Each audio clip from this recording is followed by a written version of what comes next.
Yeah, somebody's asking if I can give you a 5 minute prayer time, but I don't mind. If you would like to go and pray, we can wait.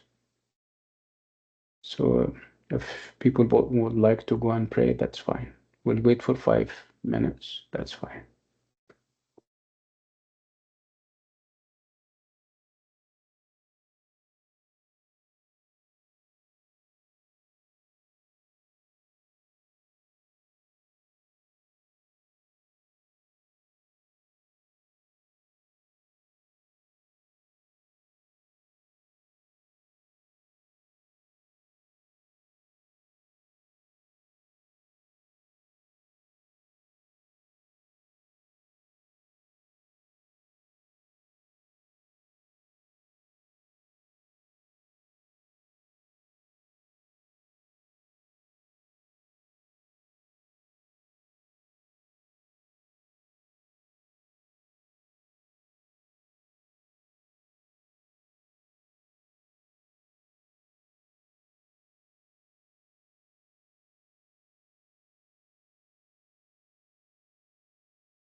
For people who just came and are wondering why we're so silent, we're waiting for other people because they are praying. They asked if we can give them 5 minutes to pray, and we said that's fine. So I guess the 5 minutes are up.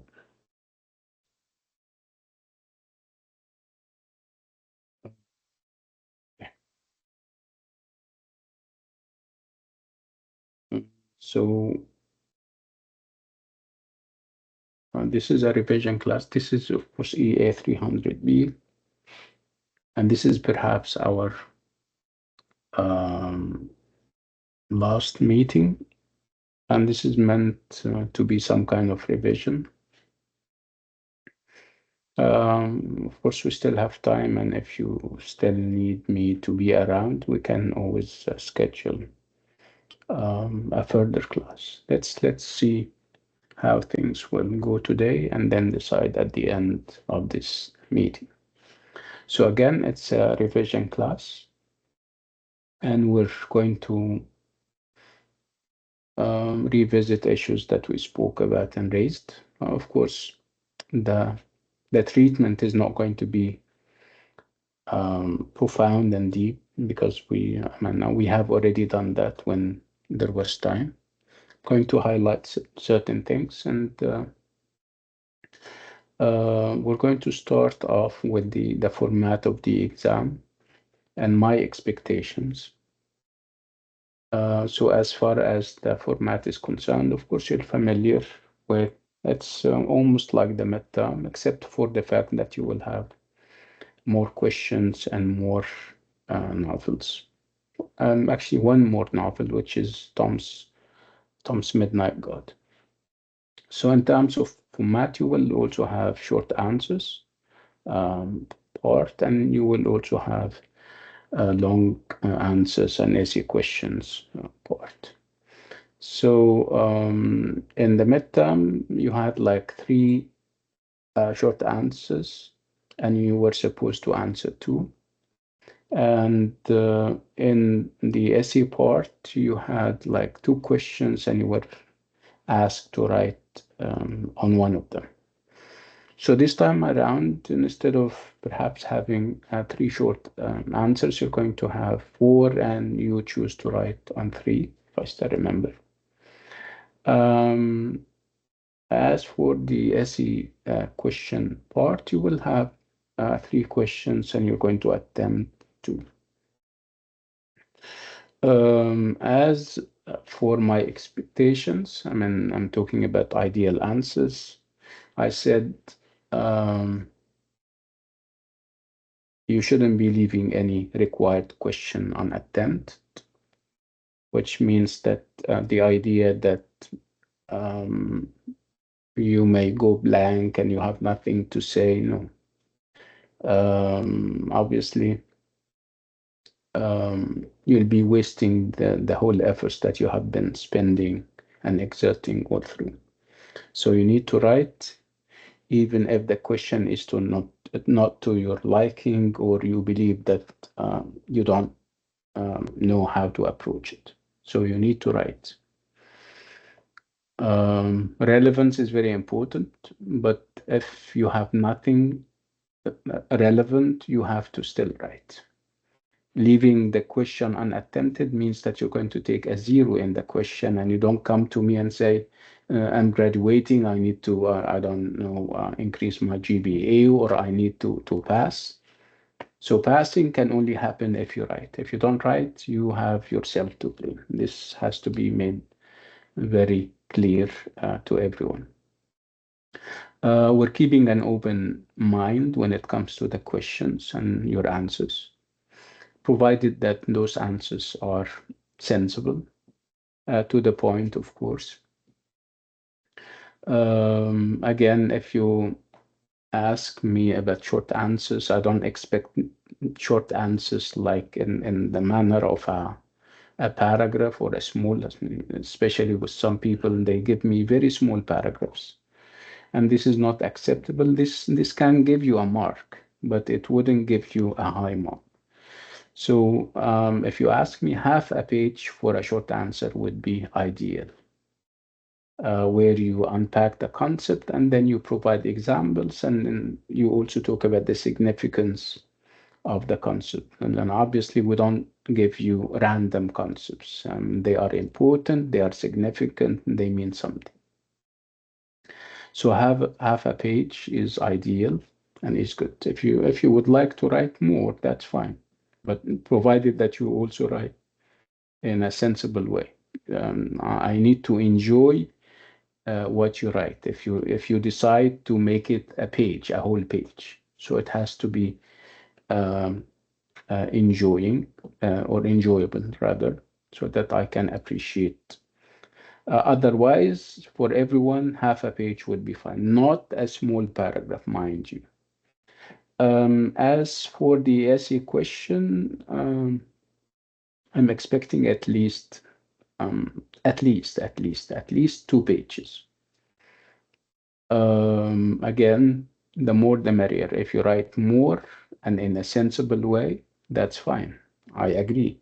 Again, I need to enjoy your answer. I need to think of, I mean, that you're doing a good job, you're writing, you're giving a solid argument, you're giving vivid examples.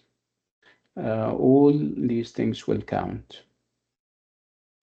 What else? If you're not into close reading questions, don't do them unless they are obligatory. Sometimes they are.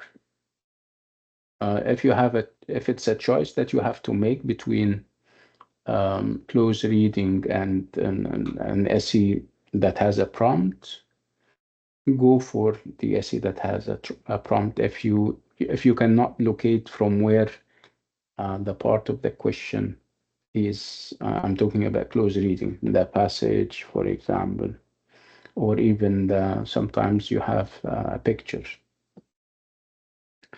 What is interesting about close reading questions is that we give you the theme, or we give you the topic. We don't hide it from you. But perhaps you need to provide the other details. You need to link the theme to different parts of the novel, if it's a novel or the picture book. So we're making it easy to you by giving you the theme. We tell you what the theme is. So you can take the passage and take examples even from the passage. So it's obviously about you writing an interesting essay. We give you all the tools.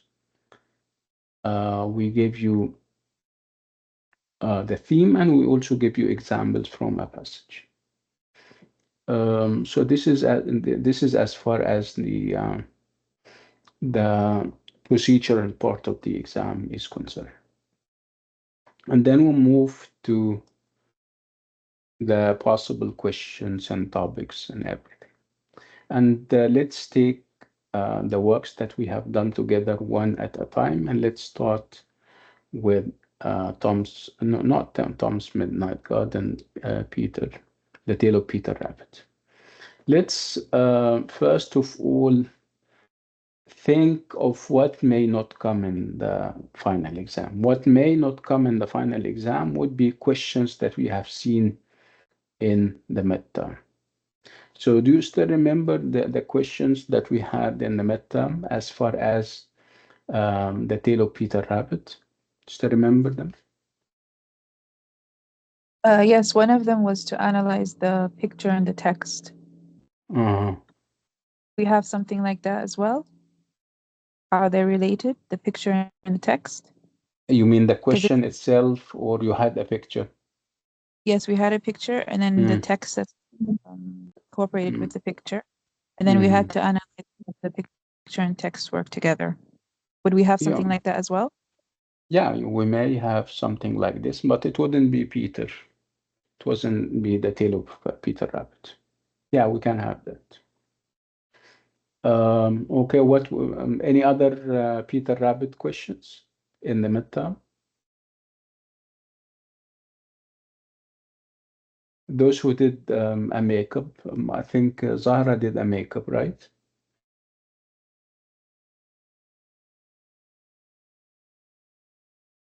Who other than Zahra, who had a makeup, an MTA makeup? Zahra, do you still remember the questions on the Tale of Peter Rabbit in the makeup exam?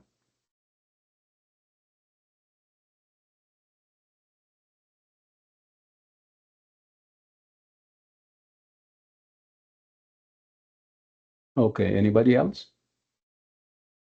Okay, type, let's move on. So what other, yeah, Fatma, yes. What? It wasn't in the term, but I saw it in previous exams Mm. where they asked about how she used color in Hmm. her text in You in mean, uh, in illustration. But Peter Rabbit, how she used the mm, color in her illustration. Would we have something like that? yeah, if you have seen it, it's possible, but rare, you know. Were there colors? I haven't seen any. It was about how she blended the blues and the grays. That's one of the things I read in Are you her sure text. you're talking about the Peter Rabbit, or are you talking about Voices in the Park, perhaps? Peter Rabbit. Okay, that's fine. It's like I said, this is a rarity. I mean, I don't believe you will have something like this. Yeah, Um, I read something relatable, but for Voices in the Park about what kind of emotional impact that they are right. represent. Right. Let's just focus on. Remember, we said that we're going to take them one at a time. Yeah, for sure. We're uh, we haven't finished the Tale of Peter Rabbit yet. I think Zahra said something about the makeup because she did the makeup. Let me see what she wrote.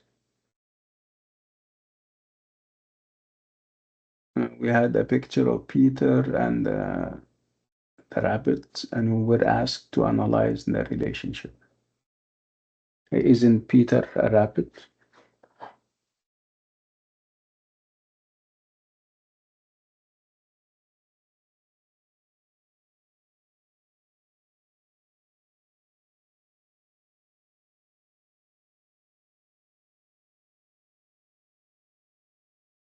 Yeah, Peter and his mother. Yeah, okay. طيب, nice. طيب, again, let's talk about some possible topics and questions when it comes to the tale of Peter Rabbit. Remember, we spoke a lot and at length about the idea of adventure, the sense of adventure, and how this contributes to the growth and maturity of Peter. Um, in this case, you would compare him to Tom. Obviously, they are different. Just came to my mind that they are similar when we talk about something that made them who they are eventually. If you if you think that Peter, of course, changed, and if he is reformed, if you think that he was a rebel, that he shouldn't have done what he has done, obviously, uh, it depends on the perspective. So one of the possible topics would be the idea of adventure. And of course, when we talk about adventure, we talk about perhaps what an adventure is, and the fact that whenever there is, I mean, adventure involves an element of risk, which we have seen with Peter. And then you talk about the trajectory. You talk about what Peter went through, what his destination was, and perhaps why, and your different interpretations as why he went on this kind of adventure. What you think of Peter, what this adventure makes him, perhaps a rebel, some a freedom fighter, right? And then um, if it's a metaphorical journey from ignorance to knowledge, and if it's um, raising his awareness about facts of life, you need to also highlight this, the fact that the return Peter is obviously, or the returning Peter is not the Peter that we meet before he went on this journey, if you agree, of course. So this idea of adventure is there. I have seen it repeated in different exams over the years. So it's a philosophical kind of adventure. It's not just a physical kind of adventure where you move from point A. No, you also talk about the significance of this kind of adventure. Okay, the things that he learned on the way there and on the way home, especially on the way home, he was running and he was short of breath. He was almost killed and turned into a pie like his father. You talk about that. Is that clear? Yes, it is. Yes. Yes. There is also this idea of disobedience. Yeah, traditionally, Peter is disobedient, is a disobeying and disobedient son. Traditionally, he should say yes to mom. Traditionally, he should listen to what his parents say. Obviously, he is not. And you can think along the lines that he is being punished at the end because he didn't listen to his mom. You may think about it in a different way. You say perhaps he is transgressing against the dictatorship of his mom. His mom is a representation and is symbolic of authority, absolute authority. Do this and don't do that. Perhaps he is rebelling against that. That would make him a freedom fighter, for example. You have to be convincing. You don't just write an idea and you don't defend it. If you decide that he is a rebel and he is a freedom fighter, you have to prove that. If you think that he is disobedient and he is challenging benign authority, if you like, his mom is good and everything, and who doesn't love his mom, okay, you have to also defend that. So disobedience. Um, also figures of authority in the novel and the picture book, whether we're talking about the mom and or talking about this Mr. Mac Kruger. Um,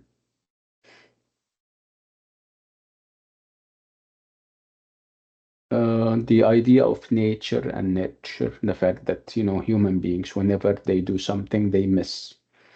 Obviously, the rabbits were in their natural habitat, enjoying life and eating from whatever God blesses them with. And obviously, we have the intruder, the human being, Mr. Matt Kruger. You need to always remember this land is not owned by anybody. He cannot erect a house and say, this is mine, and this garden is mine, and I'm growing this kind of fruit.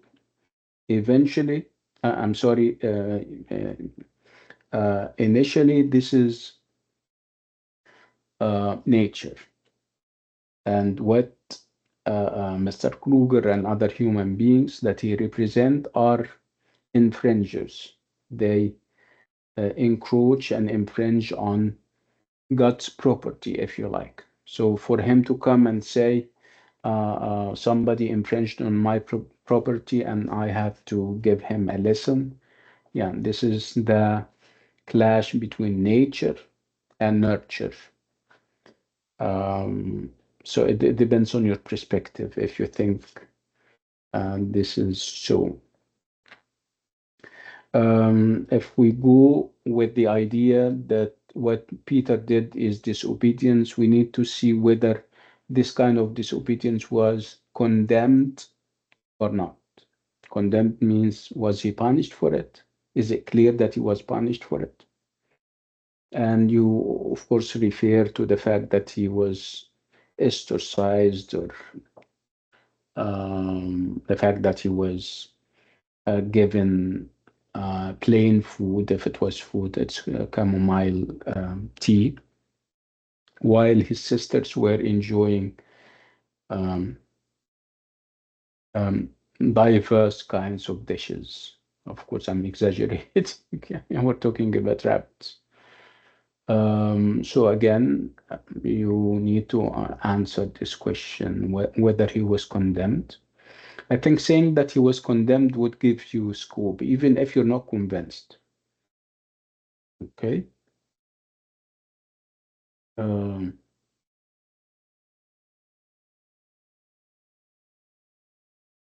there is always this question about who you relate to.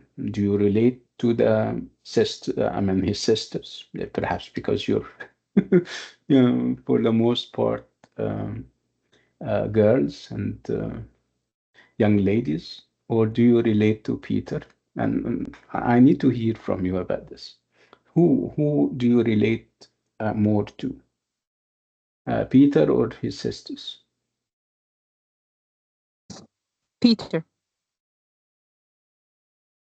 Okay. It's very strange because I relate to the girls.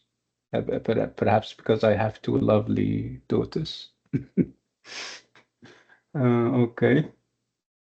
So who has a different take? Who relates more to the girls? Who finds the girls relatable? By the way, they are victims of circumstance. They were made into who they are, right? By society and its indoctrination. Um, this idea of, um, you know, those gender uh, rigidity and classification of, boys and girls, and boys should be doing this and girls should be relegated and reduced to that, right?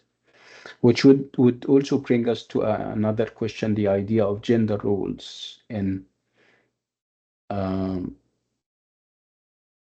in the picture book, and whether those gender roles are typical, traditional, or perhaps we have a challenge to those gender roles. What do you think? Are the gender roles presented in the Tale of Peter Rabbit traditional or radical? We have a change. We have a change, and what kind of change, if any? Do we have a change? Do you have a male who is acting against his nature as a male, not masculine, not taking over the world, not conquering the world?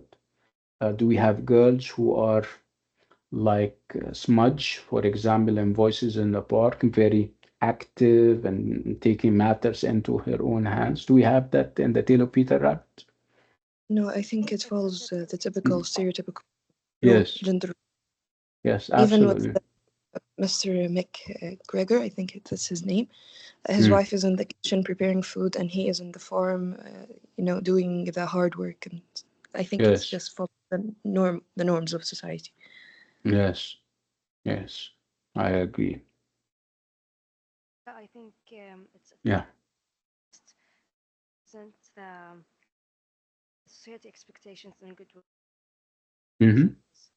I'm not sure I hear you properly, Barat. Isn't the society expectations is a good word. You mean they are you mean they are living up to society's expectations of them? Yeah, You're talking exactly. about the girls? Yeah, Yes. nothing is strange, nothing new. Mm. It's very traditional. Yeah, they are very, we call them conformists. When you conform, it means that you follow Yes, what society tells you to do. Um, yes, yeah.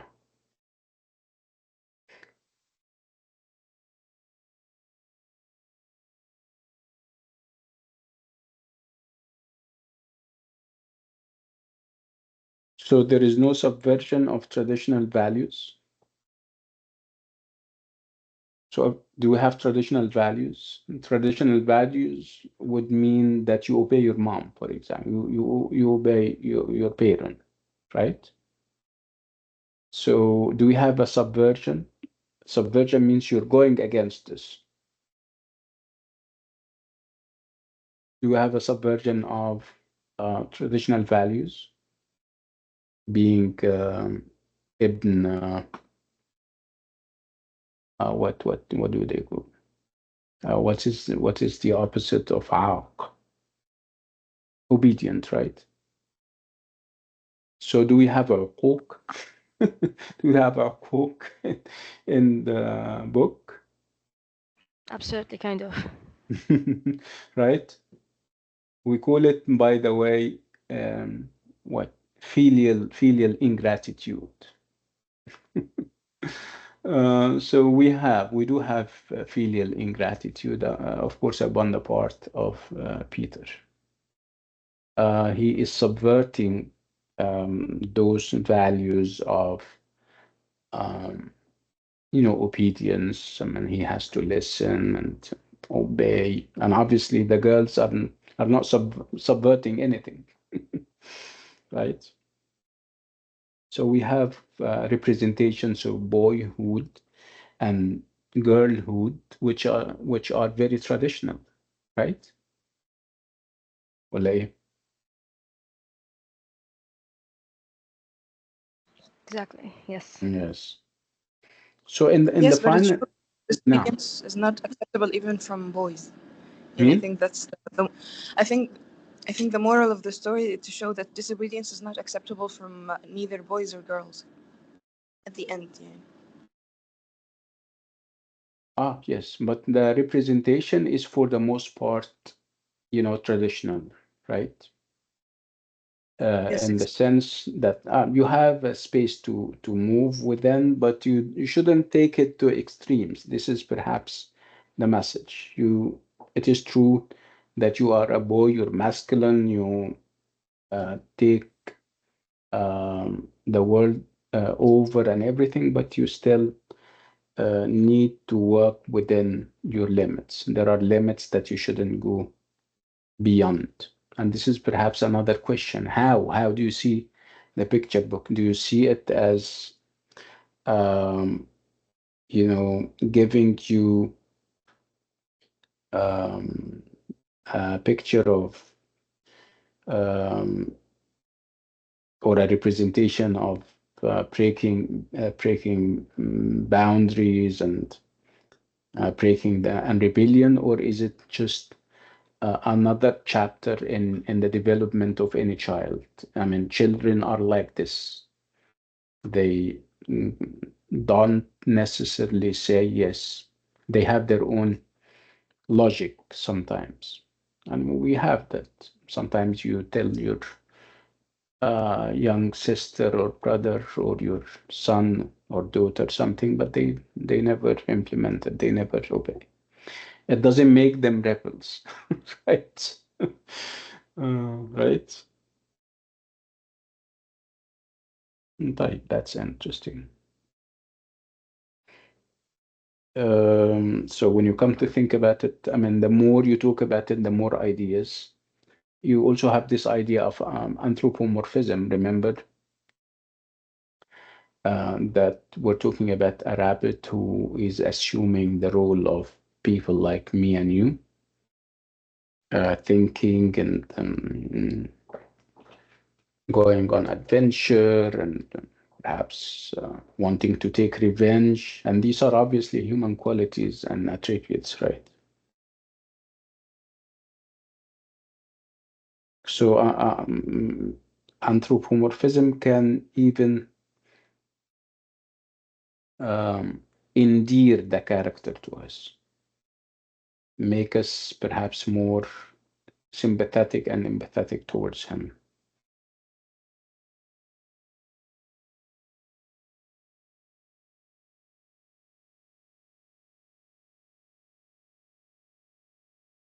Let's move to voices in the park, and let's agree on not thinking of the things that we had in the midterm exam. So what did we have in the midterm exam? The main midterm exam, not the makeup. Voices in the park. Do you still remember?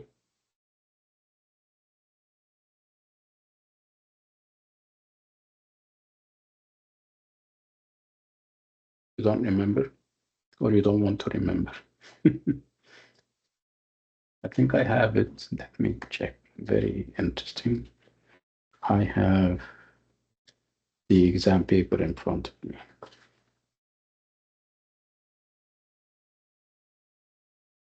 So in Brown's Voices in the Park, the different perspectives of the characters highlight issues of class and social division. Right? And you spoke about that. Most of you did well with this question. And this was obviously the only question that you had in the midterm about Voices in the Park. I don't have a copy of the makeup. If somebody from the makeup people still remembers anything. Zahra, do you still remember what you had in the makeup midterm with as far as Voices in the Park is concerned?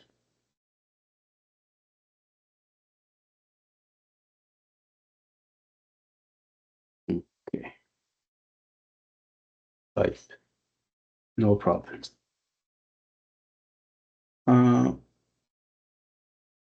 Okay, that's fine.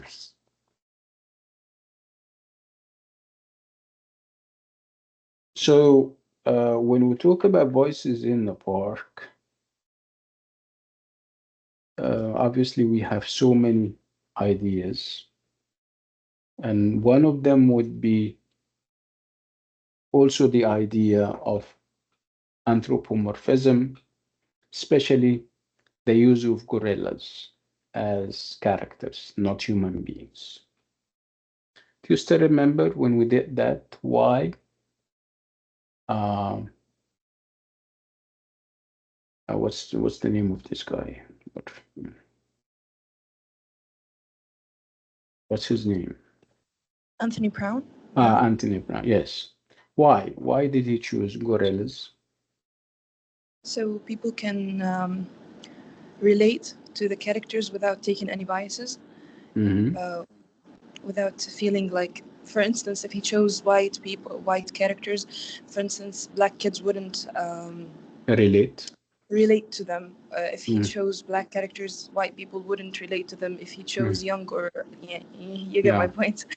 Yes, Sorry, I mean, yes, absolutely, yeah. yes. This is part of it, and also of all the other, I mean, he could have had dogs, for example, or I don't know what other animals he may have thought of, but he has a special liking for gorillas.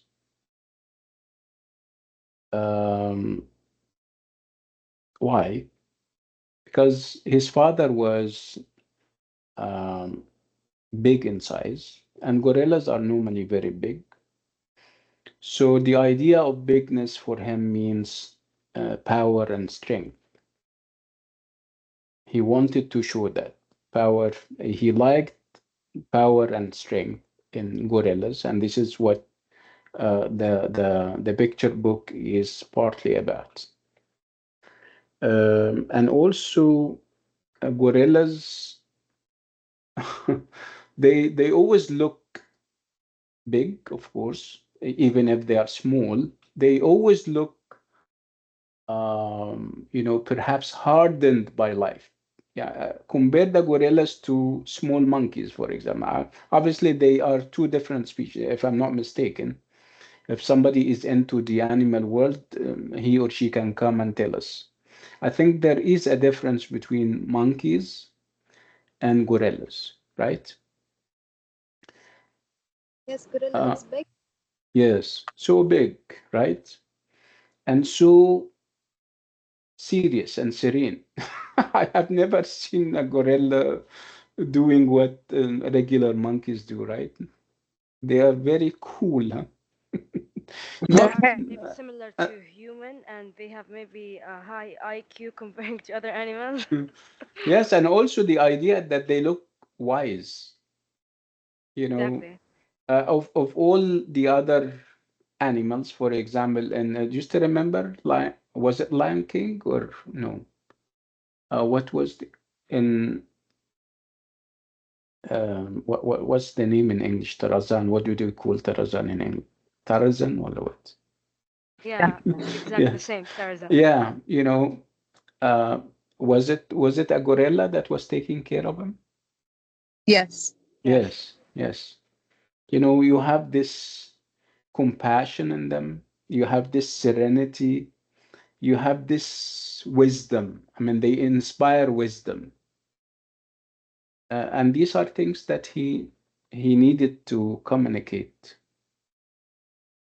I mean, their faces and the lines on their faces, they show you that they are older than their actual age. So these are some reasons why he opted for gorillas and no other animal or animals for that matter.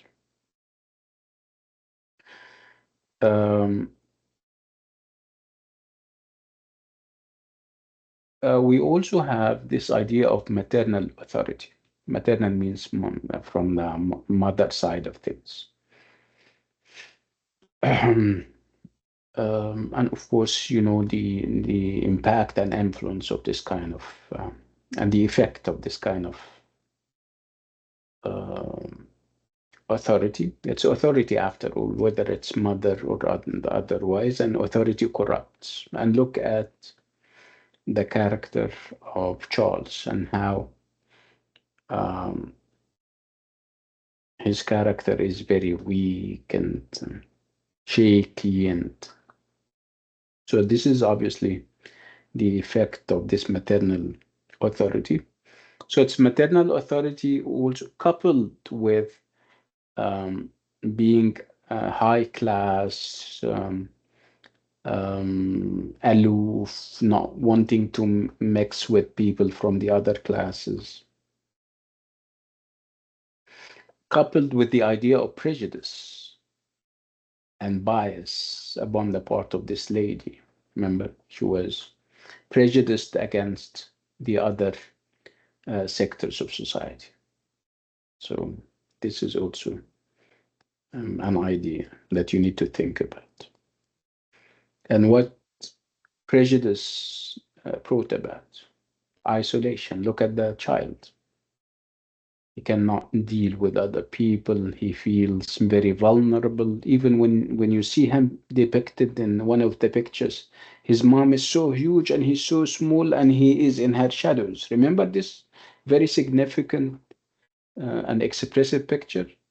She's so huge and he's so small and he is uh, put in a corner, helpless, speechless, right? On the other hand, you would have this lovely connection between Smudge and her dad, right?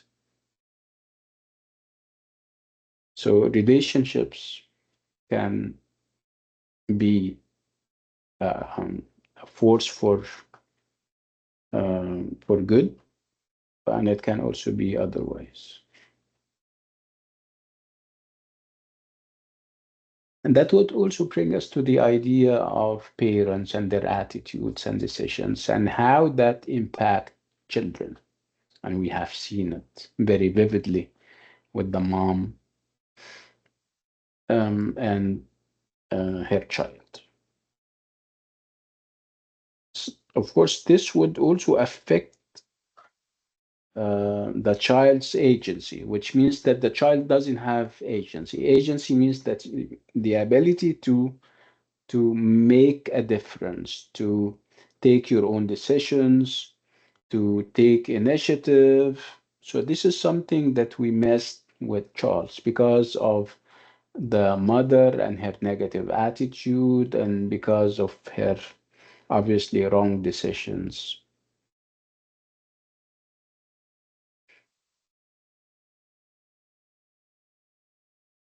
You also have this idea of gender assumptions. We as audience, as readers, have gender assumptions. What are those gender assumptions? Women should be at home. Women should not mix with I don't know what. Women should be obedient, submissive, non-assertive, right? And men should be masculine, and muscular, should exhibit, manly manners. They should go out and do this and do that. They should be even violent. And obviously, we have a challenge of those assumptions. Don't you agree?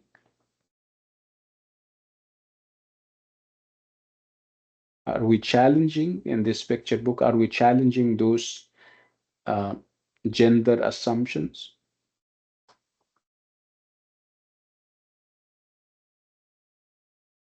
Yes, we are.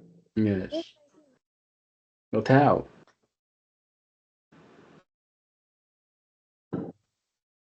The mother is. Yeah, go ahead, Fatima. Yeah, the mother is portrayed as very dominant and very, like, she's not domestic.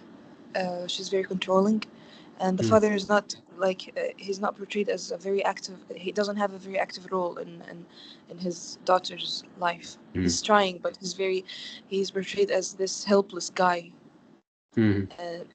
Not like the mother. I think so. Yeah, obviously, this is not the only thing. Fatma, would you like to add to that?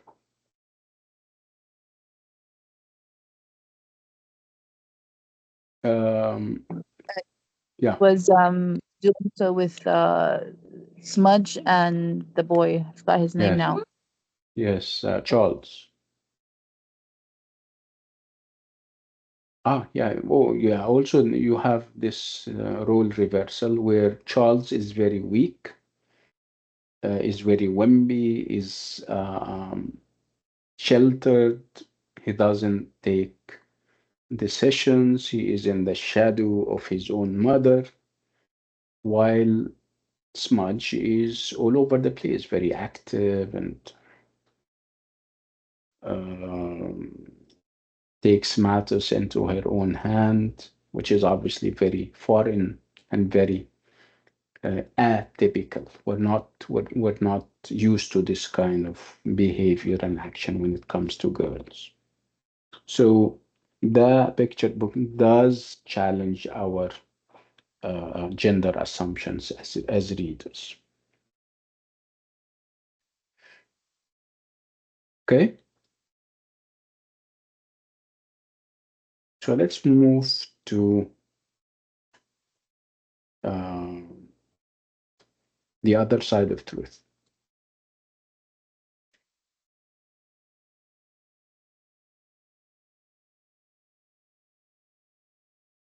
I'm sorry. May I ask you something Yeah. about Voices in the Park? Yeah, About what? about Voices in the Park. Yes. The things that Brown included in the story, for instance, Mary Poppins or King Kong, is it just because he liked those characters, or did it have a deeper meaning in the story? They do have a meaning, and they also that this is a feature of the postmodern in the novel. Remember when we said that the novel is postmodern, the picture book is postmodern, where you have this element or this idea of intertextuality. When you have reference to other works, and when I say intertextuality, I'm referring to other texts, other literary works. When I say visual intertextuality, which is what you're saying is about or of, yeah, you have that. So if you're going to refer to that, you're going to refer to the idea of visual intertextuality when you talk about paintings and sculptures and other things. Okay, thank you so much. You're welcome. So let's move to the other side of truth.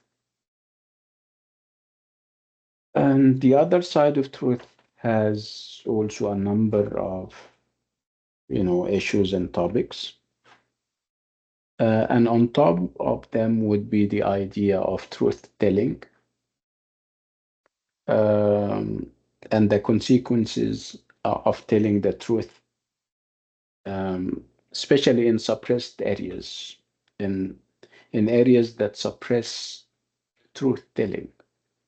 and whether that would be wise or not. So obviously, when I talk about areas where truth is suppressed, I'm talking about Nigeria, right? So you can have something about truth telling and being honest, told in the lack thereof. Again, talk about situations where people have to think of the idea of truth, and then they decide whether to tell the truth or perhaps withhold it and hide it. And the kind of struggle that they go through, especially if they are children, because we tend to teach our children that they have to tell the truth no matter what, right? But if they are tested and they have to choose between their security and safety and telling the truth, so obviously you are throwing them under the bus. This is a very difficult decision for them. So we're talking about the wisdom and how wise it is to teach truth and telling the truth as in its rigid form without telling your kids that sometimes you have to weigh, to think of the consequences, to calculate things.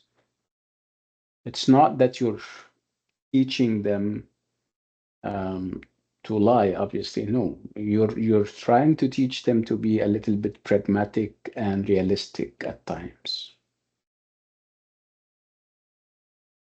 So truth telling features very prominently in the novel.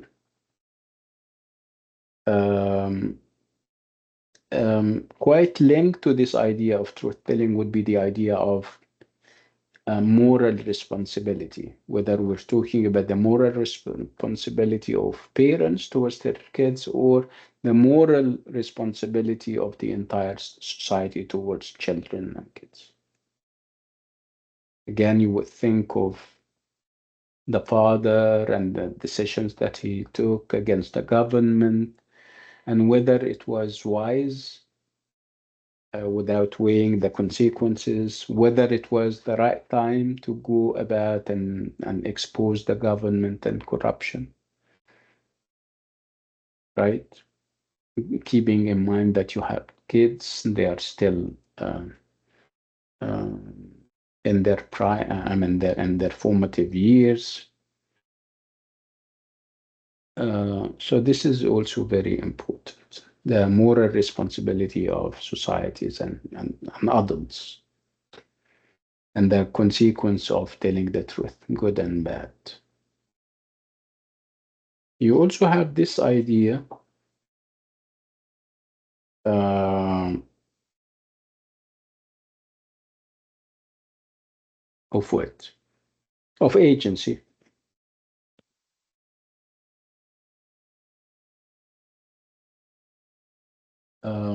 Like I said, agency is about being empowered, wanting to effect a change, and you try to make this kind of change.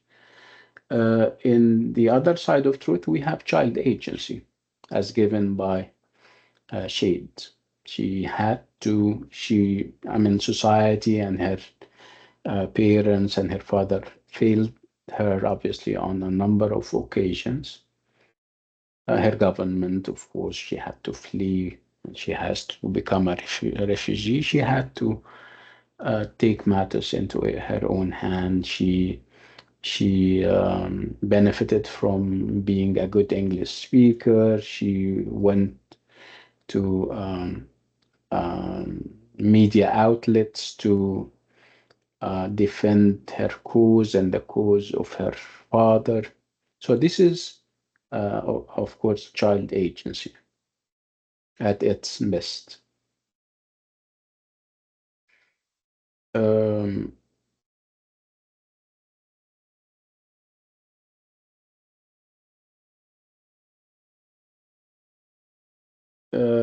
We also have strategies of coping and resistance. Over time, the two kids need to know how to navigate the situation in London, where they are refugees, they are strangers, their skin color is different.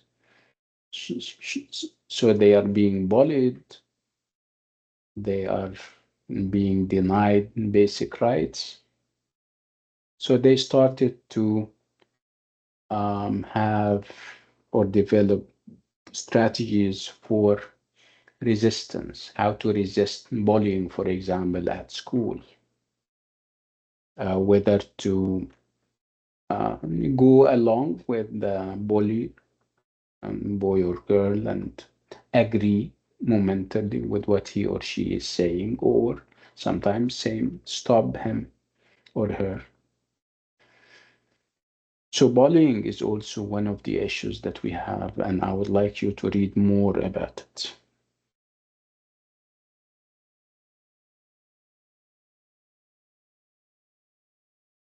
Spoke, of course, about the role of media.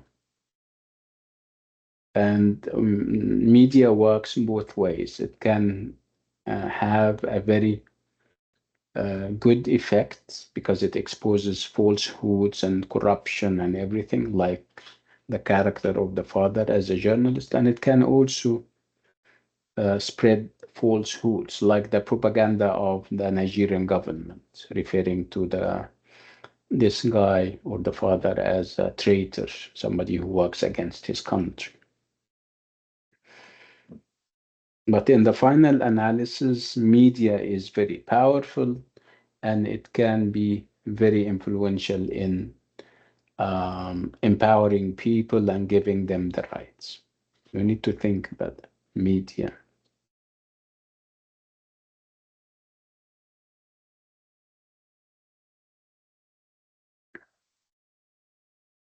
And this is as far as the other side of truth is concerned. Um, if we go to Tom's Midnight Garden,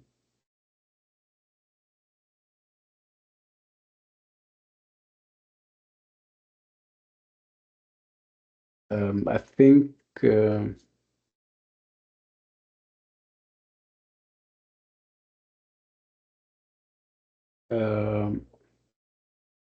I mean, on top of the list of possible themes and ideas would be the idea and the power of the imagination. Again, the power of the imagination, if you want to momentarily escape from reality, or perhaps you're looking for some kind of diversion or some kind of solace. And I think we have a recording on YouTube about the power of the imagination. Listen to it very carefully because it's very comprehensive. So, the power of the imagination and how it transcends limits and unlock possibilities. And of course, what happened with Tom and the growth that he went through and the maturity that he gained towards the end, and what kind of world he had unlocked for him when he had this um, magic or magical garden.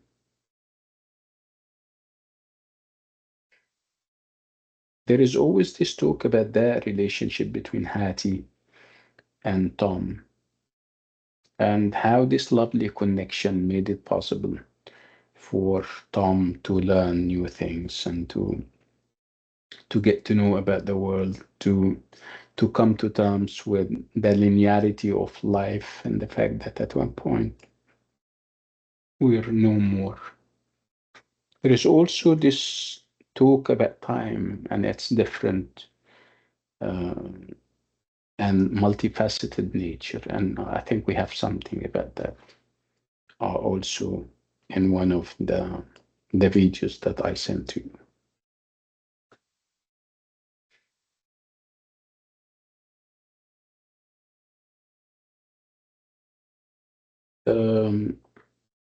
So if you still remember, we said that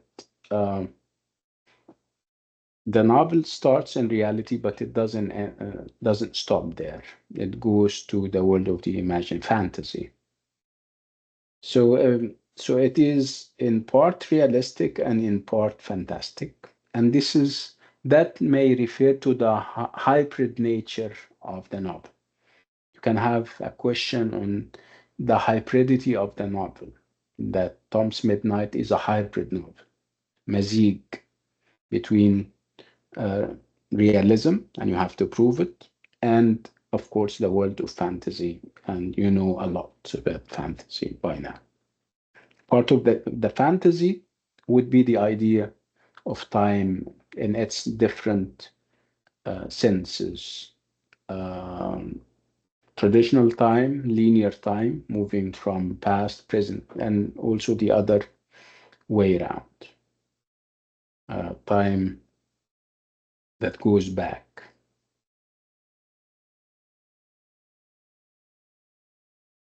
This is basically what the whole hustle is about. If you have any further questions, I'll be more than glad to answer any of them.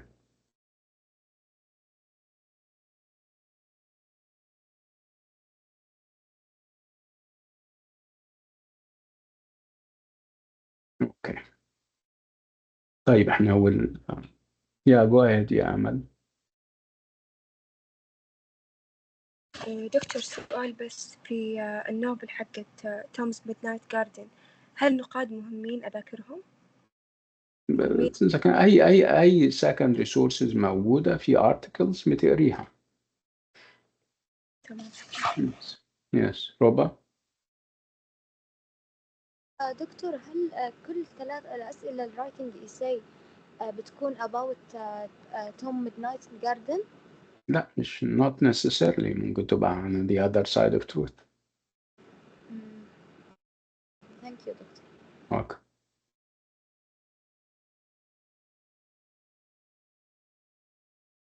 Okay. طيب. Doctor? Yes. When we write about the reality in the novel in Tom's Midnight Garden, we will write about the Tom life and with his aunt and uncle, right? Yes. Talk about even Tom and his family, the fact that they are middle class family, and a realistic setting. And then after that comes the magical world that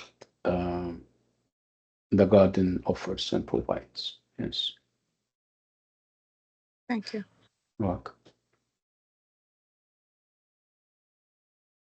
طيب يا جماعة.